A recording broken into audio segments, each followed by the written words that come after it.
Waalaikumsalam warahmatullahi wabarakatuh. Alhamdulillah, sebagian saya sudah sampaikan masukan ilmunya, sebagian lagi ya. Terima kasih tadi sudah dibuka oleh Pak Pula. Saya diminta untuk memberikan sharing tentang building learning commitment. Ini bukan materi yang baru, kenapa katanya disuruh saya minta cari sisi lain dari building learning commitment yang Bapak Ibu biasa lakukan sebelum kegiatan training dimulai. Mudah-mudahan sisi lain itu ketemu sesuai dengan niat baiknya. Nah, Bapak Ibu, saya mau tahu dulu kira-kira yang pertama kali kita ketemu. Ada nggak Pak yang siapa? Boleh? Nggak ada. Nggak ada. Dua besar. Satu, dua. Berarti semua udah nggak usah. Pertama kali untuk detik ini, Pak. Oh, enggak sebelumnya. Belum. Oke, baik. Pertama kali untuk detik ini. Baik, Bapak Ibu. Kalau gitu tadinya saya nggak mau kenalan, itu kan udah pada tahu ya. Nah, saya Budiman Sanusi, alhamdulillah membantu iklan di Kementerian Agama ini sejak tahun 2004 ini ya, 2004. Nah, jadi banyak sekali perubahan mulai dari sangat sibuk, kemudian tidak ada kegiatan, tidak sibuk, kemudian katanya kalau ini mau sibuk lagi gitu ya. Nah, mudah-mudahan intensitasnya kembali normal karena yang disebut pendidikan itu seperti nanti kita bahas itu tidak ada kata istilah selesai. Nah, sehari-hari masih sama seperti beberapa tahun yang lalu.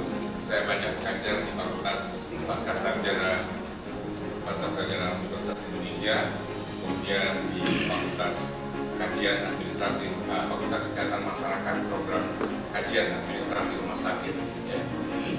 Kemudian alhamdulillah tahun kemarin ya, setelah berpanjang-panjang usaha, Allah memberikan saya kelancaran menyelesaikan studi S3 saya di Gajah Mada, S1 di UI Psikologi, S2 di UI Psikologi.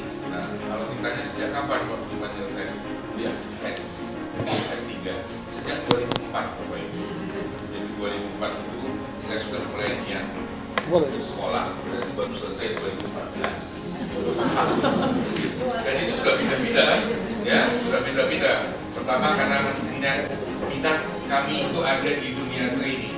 Di training itu ada satu periode, satu tahapan yang paling tidak disentuh oleh orang Indonesia. Apa itu? Evaluasi training. Jadi Bapak Ibu tahu, training kita itu tidak pernah riset apakah itu punya nilai tambah secara ekonomis atau tidak. Itu yang disebut dengan evaluasi training. Dan kalau kita tahu yang namanya evaluasi training yang Bapak Ibu berikan di setiap kali seorang pengajar selesai, misalnya apakah dia humoris, apakah penguasaan materinya baik, nah kita kasih nilai 1 sampai 6 kah, itu namanya evaluasi tahap 1. Itu yang namanya reaksi. Nah, habis itu yang kedua yang masih juga sering kita lakukan, evaluasi training itu kalau kita bicara ditanya hasil belajar, ada pre dan ada post test. Itu tahap kedua, grade 2, evaluasi training grade kedua. Nah, sebetulnya evaluasi training yang paling utama bukan grade 1, grade 2, bukan reaction dan knowledge, bukan, tapi adalah perubahan perilaku. Itu yang disebut dengan generalization atau menggeneralisasi apa yang diberikan training itu terjadi tidak perubahan perilaku. Kalau di dalam perusahaan, tentunya itu pertanyaannya sederhana. Setelah dikasih training, pegawai kita itu memberikan kontribusi lebih nggak buat perusahaan. Nah, kalau misalnya kita yang di organisasi nirlaba seperti kementerian dan lembaga, tentunya pertanyaannya adalah setelah training ini ada sesuatu yang berubah menjadi lebih baik tidak? Nah, itu tidak pernah diukur tuh di Indonesia.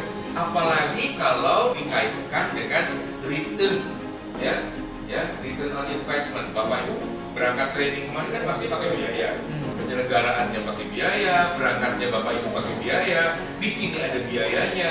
Dan kalau dibikin rata-rata per orang itu misalnya ya investasi pemerintah yang diberikan kepada Bapak Ibu pada saat training, misalkan untuk training 10 hari ini, misalkan 30 sampai 50 juta, anggap aja 50 juta. Lebih barangkali satu orang. Enggak. Satu diklat, Pak. Enggak, kalau 200 jutaan dibagi 30 kan cuma berapa? 7 jutaan. Sedikit lah. Nah, ternyata di UI ya itu belum ada promotor. Udah capek-capek teori 1 tahun, promotor belum ada, lalu dievaluasi dengan ini Pak Budiman. Jawabannya lari ke IKIP Jakarta, UNJ. Saya lari ke sana, ternyata di IKIP Jakarta bilang ada, ya. Dianggap sama dengan evaluasi pendidikan. Total 1 tahun saya di kuliah di UNJ 2006. UNJ kemudian diberikan masukan untuk pergi ke Bandung.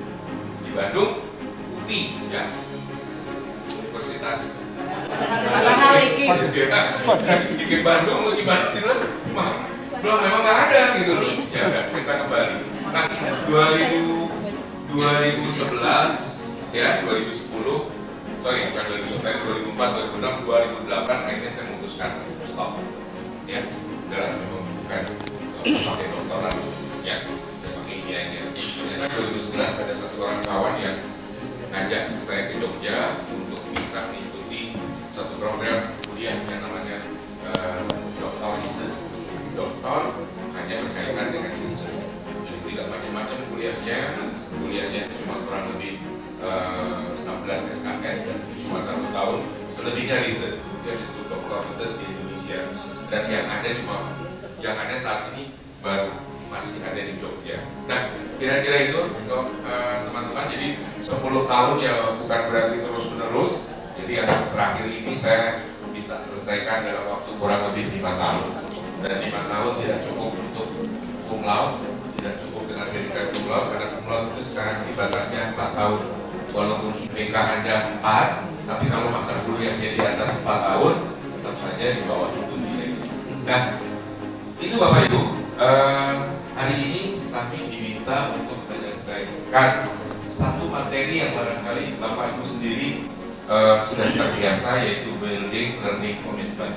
Intinya adalah materi yang saya akan bawakan, kita akan divesting Bapak Ibu berkaitan dengan konsep dan proses belajar, kemudian mengenal gaya belajar, lalu belajar pada orang dewasa, dan komitmen belajar. Mungkin sampai dengan jam 12 nanti kita bisa menyelesaikan 1 sampai 3 atau bahkan 1 sampai 2 saja. Lalu nanti kira-kira jam 3-an sampai dengan menjelang jam 4 ya kita akan selesaikan sisanya, karena memang perkirakan pembukaan kepala dari kepala badan. Saya kalau ditanya apa motivasi dalam usia di atas 40 saya mau belajar lagi S3. Jadi ya sederhana aja. Saya ingin mengasih tahu ke anak-anak saya tanpa bicara bahwa bapaknya masih mau belajar. Begitu. Jadi kalau anak saya mengatakan wah makin berat aja nih tugas kita nih ya. Kenapa? Kayak S3 gua harus apa? Gitu ya. Ya nggak apa-apa. Ya S2 juga nggak apa-apa. Yang penting ya nilai tambah kita menjadi lebih baik. Nah, persoalannya adalah orang ketika melihat belajar hanya dengan belajar, maka dia tidak melihat kemungkinan dengan belajar peluang kita untuk memberikan nilai tambah lebih banyak kepada masyarakat di sekitar kita itu menjadi lebih besar. Kalau dalam bisnis, menurut kami belajar itu seperti kita naik tingkatan itu seperti kita ganti sendok untuk mengambil makan. Ya. Apalagi kalau Anda masuk ke dalam dunia pengajaran. Kalau Bapak Ibu sebagai seorang S1 ngajar S1 di perguruan tinggi manapun, paling tinggi honornya 1 JP. Paling tinggi honornya 1 JP saat ini itu Rp75.000. S1 ngajar S1. Gitu. Paling tinggi segitu. Nah, dengan ketambahan transport dan lain-lain, saya nggak pernah ketemu di atas Rp100.000. Nah, kalau Bapak Ibu S2, lalu Bapak Ibu S2 ngajar S1, nah itu jadi satu keharusan sekarang. maksimum jadi 150.000 rupiah. Belum lagi kalau Bapak Ibu masuk ke dunia PTS dan pikiran, itu lebih kecil lagi. Ini kan bicara maksimum 150 rupiah, 150.000 rupiah satu JP-nya. Kalau Bapak Ibu S2 ngajar S2, tinggi lagi 200.000 rupiah, gitu. Nah, belum lagi ketambahan yang lain.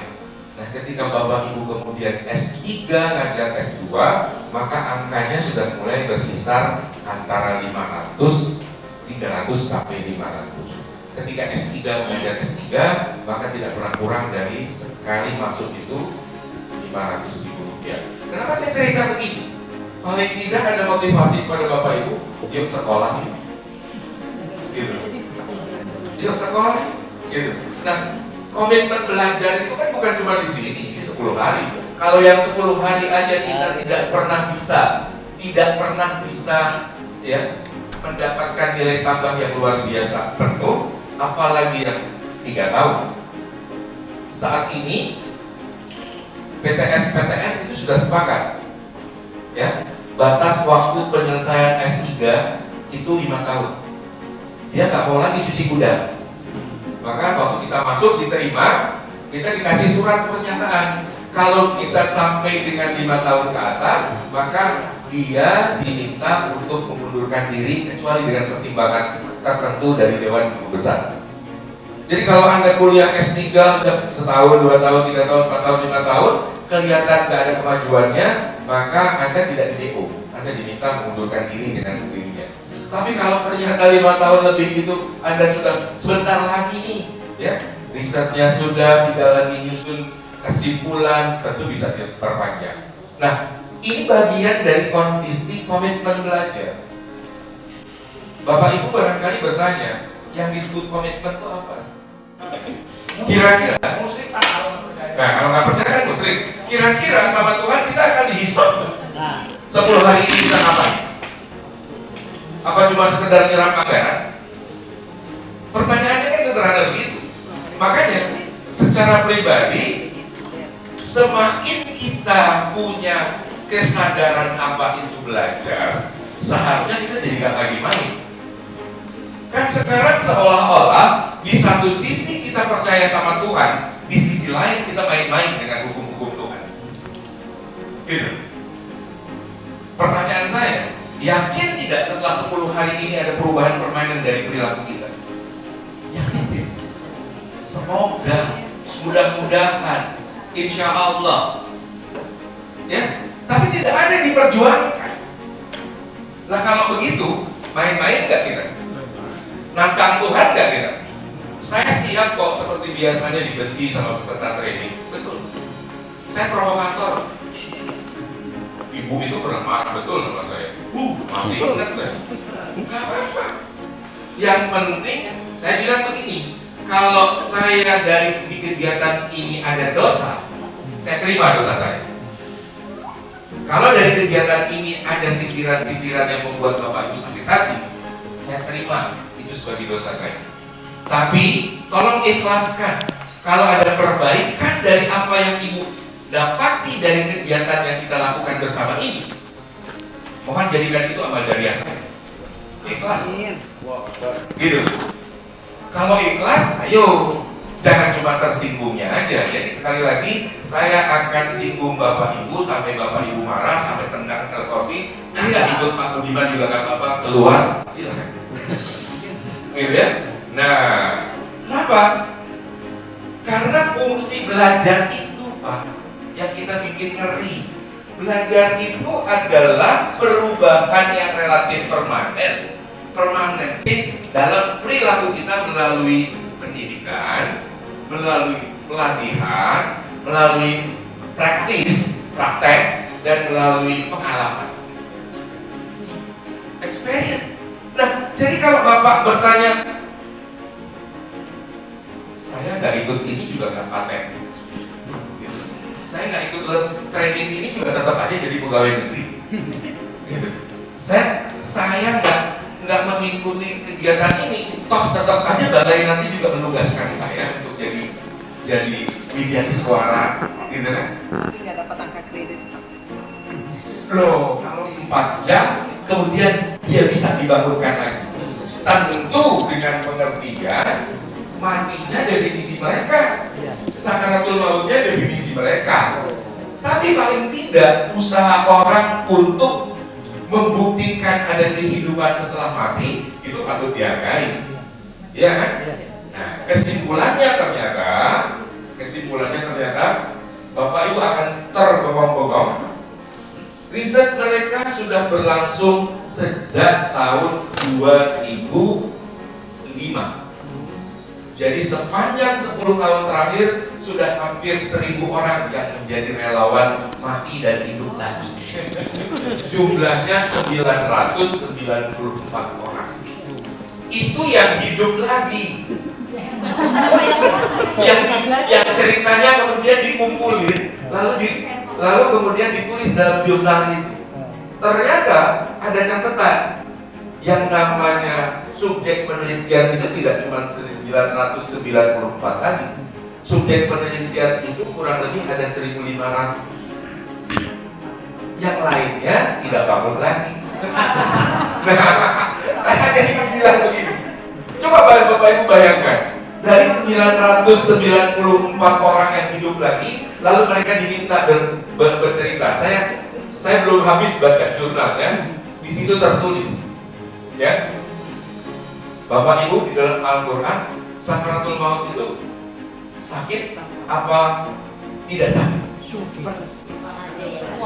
Rasulullah aja bilang sakitnya minta ampun, kan? Ternyata itu disetujui. Kondisi sakaratul maut itu sakit. Pertanyaannya, sakitnya fisik atau psikis? Sakitnya di sini. Artinya sakitnya itu fisik atau psikis? Kalau fisik itu seperti orang ores, dikasih ini dicacak-cacak dagingnya kita. Ternyata kesimpulan mereka, sakitnya itu psikologis.